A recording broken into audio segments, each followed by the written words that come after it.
이 시간 우리에게 주시는 하나님의 말씀은 느헤미야서 4장 15절로 23절까지 말씀입니다. 느헤미야서 4장 15절로 23절까지의 말씀을 우리 한 절씩 교독하겠습니다. 우리의 대적이 우리가 그들의 의도를 눈치챘다 함을 들으니라.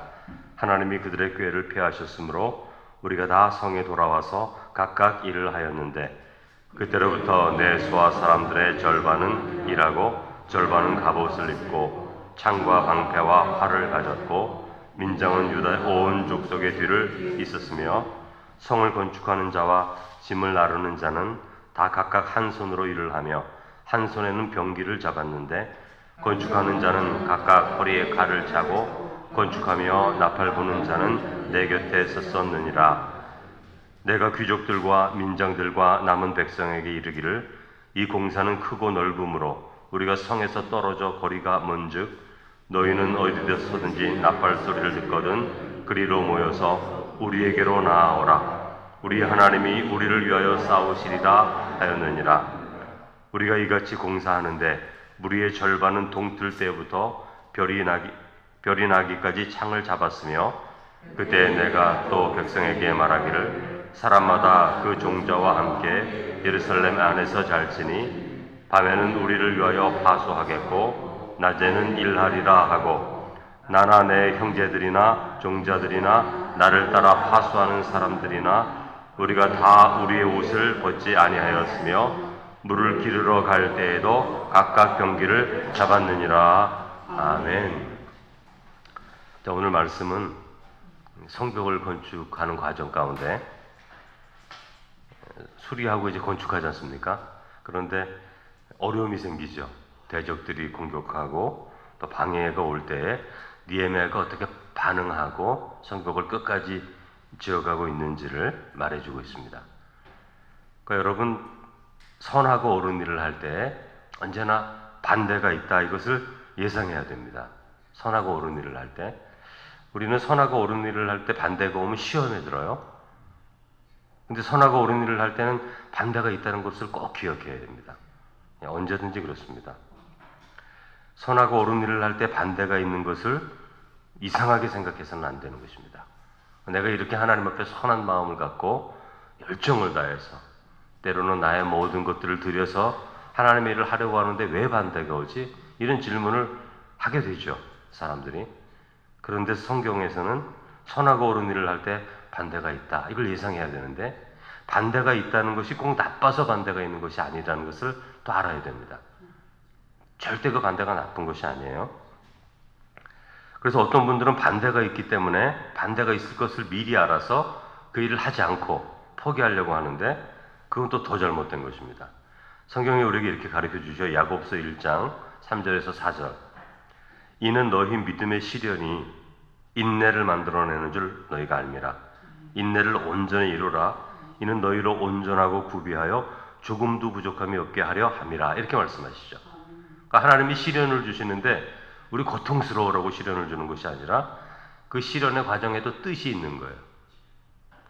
인내를 만들어내고 그 인내를 또 깊이 이루어갈 때에 온전하고 구비하여 부족함이 없는 사역자로 세워지는 겁니다. 여러분, 어떤 일, 하나님이 우리에게 은사를 주실 때 우리 가만히 교회에서 기도할 때 은사 받는 게 아니라, 때로 세상에서 우리의 삶 가운데서 봉사하고 헌신하는 가운데 이리 부딪히고 저리 부딪히는 가운데 우리가 다듬어지는 거예요.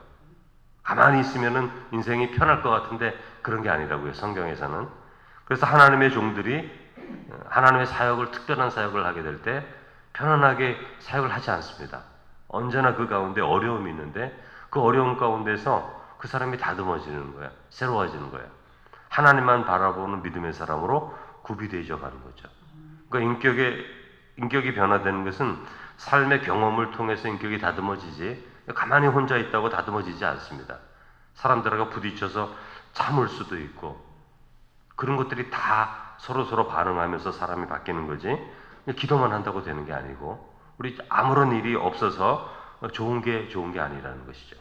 성경에서 우리에게 늘 가르쳐주는 것은 바로 그런 것입니다. 삶을 통해서 경험하게 되는 거예요.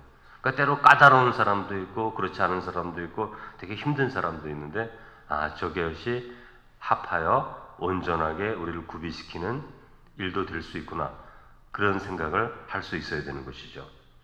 저도 그런 경험을 했어요. 목회자의 세계인데 왜 저렇게 힘들지 저 사람은? 나도 사람이 그렇게 편안한 사람인데 왜 이렇게 힘들지 그런 때가 있어요. 근데 이제 시간을 지내보고 그렇게 생각을 해보면 그런 가운데서도 내가 무엇을 배웠는가를 또 볼 수 있는 거거든요. 하나님은 좋은 일 가운데서도 그렇지 않은 일 가운데서도 우리의 삶 가운데 하나님의 놀라운 구원의 계획이 다 있다는 거 우리가 생각해야 됩니다. 생각한다고 뭐 다 잘 되진 않아요 우리가. 그러나 그런 생각을 꼭 가지시고 이 가운데도 하나님의 은혜가 있다는 것을 우리가 바라보며 나아갈 수 있어야 되는 것이죠. 오늘 본문은 응급한 상태에서 성벽을 건축하는 겁니다. 편안할 때 성벽을 건축하는 게 아닙니다. 대적자들이 강력하게 반대하고 쳐들어와서 싸움을 하려고 그럴 때 하는 거죠. 그러니까 이러한 때에는 공동체 안에서 많은 의견이 나올 수가 있어요. 첫째는 우리 잠시 중단하자. 대적들이 너무 강하니까 저 사람들의 힘이 좀 약해지면 하자. 이렇게 좀 연기하자는 의견도 나올 수 있고 대적자들을 좀 달래자. 외교적인 방식을 좀 취하자. 이런 것들도 나올 수가 있죠. 그러나 느헤미야는 성벽 건축은 지연될 수 없는 원칙이고 이 일은 하나님께서 주신 비전이기 때문에 대적자들을 절대 달래려고 하지 않습니다. 돌파하려고 하는 거죠. 그러니까 느헤미야서는 신앙에 있어서 돌파하는 것이다. 그러니까 사람들의 마음을 다 이렇게 감안하고 이렇게 하는 것이 아니라 돌파하는 것이다. 그렇게 목표를 정합니다. 돌파하려고 목표를 정했을 때 특별한 방법의 헌신을 느헤미야가 또 요구하는 거예요. 16절에 보면 내 수하의 절반은 일하고 절반은 갑옷을 입고 창과 방패와 활을 가졌고 이렇게 말합니다. 그러니까 원래 이렇게 100%가 다 일해도 이게 힘든 일인데 절반은 일을 할 수가 없어요. 대적자들이 막 쳐들어온다 그러니까 절반은 갑옷을 입고 창을 잡고 언제든지 전쟁이 나면 공격할 준비를 하는 거고 그 절반이 지금 일을 하는 거예요. 그런데 17절에 보면 건축하는 자들도 한 손으로 일을 하고 한 손에는 무기를 잡았다. 그렇게 말합니다. 근데 그 건축하는 자들조차도 한 손으로 일을 하고 한 손으로는 무기를 잡은 거죠. 18절도 마찬가지입니다. 건축하는 자는 각각 허리에 칼을 차고 건축하며 나팔 부는 자는 내 곁에 섰었느니라. 허리에 칼을 차고 건축하는 거예요. 언제든지 전쟁이 나면 싸울 준비가 되는 거죠. 두 가지 일을 동시에 생각하면서 일을 하는 것입니다. 그러니까 이게 얼마나 불편합니까? 편하게 몸을 이렇게 다 가지고 있어도 힘든데 허리에는 또 칼을 차야 되고 한 손으로는 또 무기를 잡고 이렇게 일을 하니까 일이 얼마나 늦어지겠어요. 얼마나 힘들겠어요. 그럼에도 불구하고 이런 것들을 감당합니다. 불평하지 않고. 여러분 어떤 특별한 시기에 하나님은 우리에게 특별한 헌신을 요구할 때가 있어요. 항상 이러진 않습니다. 특별한 때에 특별한 헌신을 요구할 때가 있어요. 그때에는 놀라운 일을 이루시기 위한 하나님의 뜻이 있는 거예요. 뜻이. 그래서 이러한 때에 믿음으로 순종해 나아갈 수 있는 마음이 성도들에게 있어야 됩니다. 주님은 베드로에게 너 나를 따라오라 이렇게 말씀하시잖아요. 모든 걸 다 버리고 따라갔습니다. 그렇다고 베드로가 평생 가족을 버린 게 아니에요. 바울 서신에 보면은 사도 바울이 그러잖아요. 베드로가 자기 아내를 데리고 선교를 하는데 뭐 그 사람만 그럴 권리가 있느냐? 사역자들은 그럴 권리가 있지 않느냐? 뭐 이런 말을 하잖아요.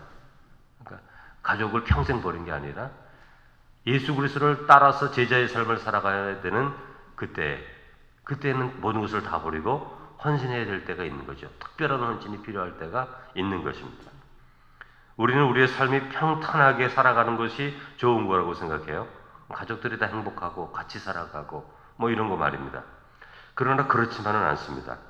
하나님께서 우리의 삶에 특별한 헌신과 결단을 요구하실 때가 있는데 그럴 때에는 놀라운 하나님의 뜻이 이루어지는 때인 거죠. 또한 이러한 때에는 우리의 믿음을 확인하는 순간일 수도 있어요. 여러분 우리의 믿음은 평범한 삶에서 잘 확인이 안 됩니다. 다 좋아 보여지는 거죠. 비상한 시기에 무언가를 즉각적으로 결단하고 헌신해야 되는 때에 우리의 믿음이 드러나는 거예요. 그래서 어떤 사람은 보기에 저 사람은 믿음이 좀 없는데 이런 생각이 드는 분들도 있어요. 신앙생활 평범하게 할 때 좀 이렇게 평범하게 노마하니까. 그런데 비상한 시기에 그런 사람들이 특별한 헌신을 하는 사람도 있어요. 저는 그런 것들을 보았죠. 그래서 그렇지 않구나. 사람을 그냥 이렇게 봐서는 안 되는구나. 저 사람의 깊은 마음 가운데 헌신이 준비되어 있고 비상한 때에 그 헌신이 드러나오는구나. 그걸 볼 때도 있고, 어떤 부분은 되게 열정적이어서 잘할 것 같은데 오히려 실망하고, 우리 드고아의 귀족들 아무런 일도 책임지지 않았다는 말이 나오잖아요. 3장에 저 사람은 귀족이어가지고 돈도 있고 세력도 있고 성벽 짓는데 크게 힘을 쓸 수 있는 사람인데 아무 일도 책임을 지지 않았다. 3장에 나오지 않습니까? 그런 일들이 벌어지는 거죠. 그러니까 특별히 비상한 때에는 사람들의 마음의 중심에 있는 믿음의 결단을 해야 되기 때문에 그 사람의 마음의 중심에 있는 것들이 다 드러나는 거예요. 그러므로 하나님은 그런 시간이 필요한 거죠. 하나님의 사람들이 누구인가를 보여주는 시간이 필요한 겁니다. 느헤미야와 백성들이 그런 믿음의 큰 결단을 기쁨으로 받아들이면서 일하면서도 싸울 수 있는 태도로 나아가는 거죠.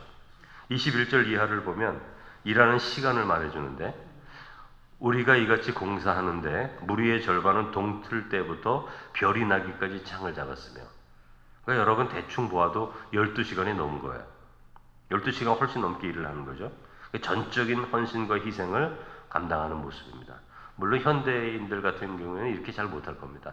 그때 고대 시대고 사회도 단순하기 때문에 이게 가능하긴 하지만 그래도 굉장한 일이죠. 오직 한 가지의 목표, 성벽 건축을 통해서 하나님의 백성으로 회복되기를 원하는 마음으로 하나가 된 거죠. 22절과 23절도 여러분 특별한 헌신에 대해서 나오는데, 22절은 이겁니다. 예루살렘 밖에 거주하는 일꾼들이 있어요. 이 예루살렘 밖에 자기 집이 있는 사람들이 있어요. 그 사람들도 예루살렘 안에서 잠을 자라, 이렇게 느헤미야가 명령을 합니다. 집에 가서 편히 잘 수 있잖아요. 12시간 이상 일하고 집에 가서 편히 자고 나오면 되는데, 예루살렘 밖에 거주하는 사람들도 다 예루살렘 안에 들어와서 잠을 자라, 이렇게 말을 합니다. 그래서 낮에는 일하고 밤에는 또 보초를 써야 되는 거예요. 파수해야 되는 거죠. 그러니까 원수들이 쳐들어와서 성벽을 무너뜨리는 것을 방어하기 위해서 예루살렘 밖에 거주하는 사람들도 이런 불편함을 감수하는 거죠. 또 23절에 느헤미야는 지도자지만 귀족들과 자기 가족들에게도 편안한 삶을 포기하고 옷을 벗지 아니하였다, 이렇게 말합니다. 옷을 벗지 않는 거예요. 언제든지 쳐들어올 수 있기 때문에 옷을 입고 자고 특별한 일이 있을 때 일어나기 위해서. 지도자와 일꾼이 모두 한 마음이 되었다는 거죠. 지도자의 이러한 자세는 공동체의 목표를 항상 바라보게 하는 거예요. 일꾼들은 열심히 일하는데 지도자들은 자기 편안하게 자유시간 다 갖고 이렇게 하다 보면은 이 한 마음이 되지 않잖아요. 그러니까 느헤미야는 항상 옷을 입고 있어요. 잠잘 때도 옷을 입고 자는 거죠. 그걸 보여주는 겁니다. 우리가 지금 이런 때를 살아가고 있다, 보여주는 거죠. 물을 기르러 갈 때에도 무기를 잡고 갔다. 가까운 길 가는 건데 그럼에도 불구하고 항상 무기를 갖고 가요. 지금은 힘들고 어려운 때이고 언제든지 적이 올 수 있다는 것을 지도자의 모습을 통해서도 백성들이 언제나 볼 수 있도록 그렇게 말을 해주는 것이죠. 여러분, 목표가 정해지면 그 목표에 맞게 모든 행동을 맞추었습니다. 느헤미야와 백성들은. 그 목표는 그럴듯한데 행동의 변화가 없으면 아무 일도 일어나지 않는 것이죠. 그러니까 목표에 맞는 행동으로 일치시킬 때 하나님의 역사가 나타나는 거죠. 그러니까 우리의 삶의 변화가 있으려면, 또 우리 교회에 어떤 변화가 필요하다면 목표가 정해지고 그 목표에 맞는 행동을 실천할 때, 그것을 받아들일 때, 그것을 믿음으로 결단할 때 하나님의 선한 역사가 우리 가운데 나타나는 거죠. 그럴 때 그 세대가 어느 세대도 할 수 없는 80년 동안 만들지 못했던 그 성벽을 52일 만에 성벽을 짓는 거죠. 하나님께서 우리에게도 그런 놀라운 역사를 이루실 때 또 우리도 믿음으로 결단하고 기쁨과 감사함으로 나아갈 수 있는 성도 될 수 있기를 주님의 이름으로 축원합니다.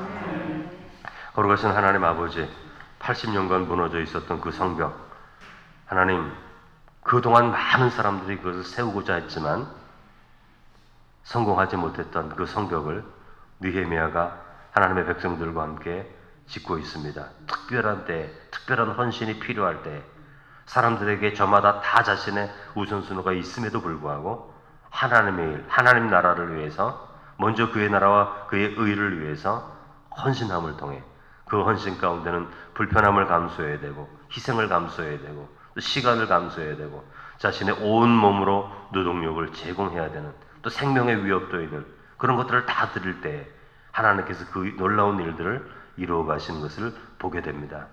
우리의 심령과 마음 가운데 먼저 하나님 나라와 그 의를 볼 수 있는 마음과 눈을 허락하여 주셔서 우리가 사는 이 세대에 하나님께서 특별한 헌신을 요구하실 때 기쁨과 감사함으로 그 헌신에 응답하고 또 그 헌신을 통해서 우리 안에 이루실 풍성하고 아름다운 놀라운 은혜를 저희들이 함께 경험하는 축복을 우리 가운데 허락하여 주옵소서. 예수님의 이름으로 기도드립니다. 아멘.